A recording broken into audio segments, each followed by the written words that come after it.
Hey, fifth graders, it's Mr. Headington. I am bringing you our week 9, I believe it's week 9, health lesson. And again, these are some topics that I really, really wish we could be in person to learn. They are so important. And this is a biggie this week. So when we talked about alcohol and drugs over the last few weeks, whether it be tobacco, alcohol, medicines, those kind of things, I'm kind of wondering if kids your age really understand how, you might think that those choices that people make are really stupid if they drink and or if they're smoking and things like that. And you're like, telling me that you'll never do it. It's not going to be something that you're ever going to try. And lo and behold, as you guys get to be adults, I bet there'll be some of you who do try some of those drugs that you knew weren't good for you. And there's a reason that you might try it. And it's this topic that we're going to talk about this week. So we are going to talk about peer pressure. Hopefully you got a chance to watch the Finding Nemo introduction I had in your slideshow. So watch that if you haven't done it already. It's kind of interesting to think about how peer pressure plays a role in everyone's lives. So define what it means to be a peer. Well, P-E-E-R, peer.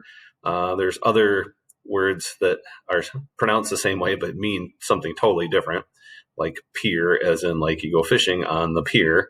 But in this case, a peer is a person that belongs to the same social group as you based on age or your grade you're in or your social status and those kind of things. So for me, my peers are people my own age, other teachers I work with, my friends who are my age and so on. For you guys, I am not your peer, and I can't be by definition, but I'm hoping to have an influence on you anyway. And so peers are the people that are similar to you in age and maybe interests you have and things like that. So if you're in different groups, whether it be sports or clubs or organizations that you belong to, those all can be peers that can be both positive and negative to you. So what is peer pressure? Well, peer pressure is kind of the things that let's put it this way that would be a good example. Peer pressure can be both positive and negative. And most of what I'm talking about today is the negative peer pressure. And I'll give you some examples later for the negative peer pressure. But positive peer pressure is people maybe encouraging you to do things that would be good. Maybe like going out for a new activity or, meeting some new friends or doing something you haven't done before. Those all can be positive peer pressure. So the official definition for peer pressure is influence from members of one's own peer group. And when it says caution, there are things to be cautious of. And even with the positive ones, you might feel like, no, I don't want to do that. I had a lot of cases when I was a kid where I said to my peers, no, I don't want to do that, even though it was probably a good thing that they were trying to get me to do, just because I was kind of shy and easily embarrassed, those kind of things. And now that I look back, I should have probably tried doing some of the things that I said no to for the positive things. So what are influences on your choices that you have in life? Well, your peers can, and it can be beyond peers, it can be other forms of influences, including stuff about advertising and so on. But there's kind of two ways that you get influence. So direct influence, someone tells you to do something. I imagine that a lot of you have people in life who tell you what to do. Your teachers, your parents, your coaches, eventually be your boss, maybe even your coworkers. But your friends can also be the ones who are telling you what to do. But there's another way that you kind of get influence, and that's through something called indirect influences, where you want to be like someone or something because you look up to them. So think about like our sports we have right now with basketball going on, and I know kids that are wearing their jerseys for their favorite player and so on. Your favorite player never told you to wear the jersey. You're wearing it because you want to be like that person. And sometimes that can be okay. And sometimes it can be where if you start doing things because they're doing it, or maybe it's not necessarily a famous person. It could be something you just look up to and you're trying to be like them. So it can go both ways with positive and negative things. So what are ways you can be a positive influence on others? Well, for positive peer pressure, if you're a good friend, you're looking out for your friends. If they're doing something that's unsafe, you would be peer pressuring them not to do something that would be unsafe. Maybe you could be the person who encourages that kid who might be a little shy to do something like, try out for something. Get to middle school, you're going to have tons of opportunities and on into high school and then on to your college life and even adult life that, sometimes a little push from people around you to try something new can be a positive thing. Maybe thinking about pressuring somebody who is not being very active to get out and do some activity, or things like that would be good for their body and their health. So what are influences on your choices? Oops, I went backwards there. I'm going to leave this video for you. It's rather interesting. It's 4 scenarios in this surviving peer pressure video, and just watch it. And most of it's related to things that aren't about drugs. One is, and I might actually cut that one out when I do the video for it, just because it's not a topic I want to talk about until we're in person. So I'll leave that in your examples for the peer pressure, and we'll go from there later. There's also a show, I think it's on Netflix, but it's called Brain Games, and it has a couple of examples here of how adults get peer pressured, and it's almost ridiculous watching it because people start doing things that they have no idea why they're doing it, and it's not that they're setting up something that would be totally bad. It's just kind of almost embarrassing to watch that even adults fall for some of these peer pressure situations. So check those out too. I included this slide because 1985 was my sophomore year of high school, and freshman and sophomore, I guess. And there were certain things that came about during that time in my life. And if you recognize the shoes on the left, I bet some of you might know whose shoes those are. It's not necessarily the person who wears them. It's the person they were created for and why it was something that was such a popular thing. And so around my school, there was a couple of kids who came to school with their Air Jordan 1s. They were just Air Jordans at that time. And man, you were a cool kid if you were the first ones. But if you were the kid who had it a year later, you were just following the crowd for it.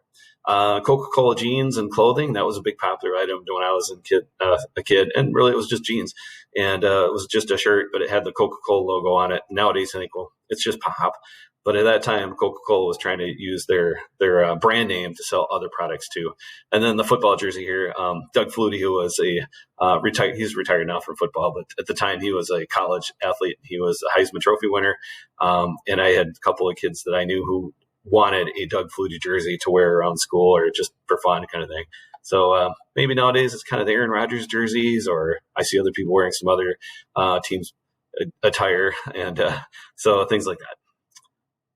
So how can you avoid peer pressure? So what do you do? Well, there's some things that we'll have to kind of talk about when we do meet in person, but it's about resistance and refusal skills. And basically it comes down to saying no, but sometimes saying no can be tough. And even if you say no to your friends, sometimes they won't take no for an answer, or saying no wouldn't be the cool thing to do. So you kind of fall into the influences that they have just because you want to fit in. So we'll think about those here in a minute. There's also something I want to talk about related to kind of your personality or tone on how you deal with peer pressure. And there's 3 things here: passive, assertive, and aggressive. You kind of want to be in the middle where the assertive is. Assertive is standing up for yourself in a calm and I don't want to say polite way, but just a way that you are firm with the person and you are sticking with your answer that is best for you. And not doing something that would be not so great. Passive would be like, well, you just give in to anything anybody wants to say that they try and get you to do. You're like, oh, okay, I'll do it, even though you know it's not the right thing to do. Aggressive would kind of be the not such great thing either, because aggressive sometimes gets into yelling, arguing. It affects your friendships, and if you physically are getting aggressive, you can get in trouble that way too. So the assertiveness is kind of the good part, and does relate to some things about bullying too. So think about that too. Say no would be a way to take care of that. Walk away from a situation. Give them a reason. We can do that all the time. Ignoring them, sometimes that's hard, but people that ignore each other, maybe it's even your own family members that ignore you, and they get a little angry sometimes. Stand up for yourself. Be that assertive person who sticks to their things they know is good. Suggest something else to do. If somebody's trying to get you to do something that's not so great, you can be the one who can be the positive change. Change the subject, like to another thing that you want to talk about, rather than something that's just not a good idea. More ideas using humor, making a joke. Tell them what the consequences are if they do something that they try and get you to do something that's not good. Have an out. a parent or a friend to call for help. And for me, for my kids, that was always something I've said to them is like, if you get in a situation that you just don't feel comfortable in there, just give me a text or call me. And I can be the one to say, hey, you got to come home now. And sometimes just having a person that's a safety person for that is important too. If somebody keeps pestering you, repeat your answer. Broken record, if you don't know what this means, we have the old record players where the disc spins and the little needle on there. Somebody might have those in your house, but if the record has a scratch in it, sometimes it gets to a spot and just repeats itself over and over and over again. And you just have to fix the needle to get it to work right for the record. But in real life, if you just keep saying something over and over and over again, people will stop asking. Find a friend that you trust and avoid kind of being put in that situation. If you know that there's a possibility that alcohol or other drugs or smoking is something that might be going on at a certain location, that you want to be a part of that group, and you're like, no, not a good idea. Just don't even go there. So I always found good things to do with my friends that weren't related to drugs and alcohol, and I felt that I had a good group of friends when I was growing up to help me with that. Finally, today you're going to get some scenes in your assignment, and you can pick 3 of them to do. And I'll type it up on one sheet so that it's easy to see. And you have to tell us what you would do in this situation. Don't just say, no, that's dumb.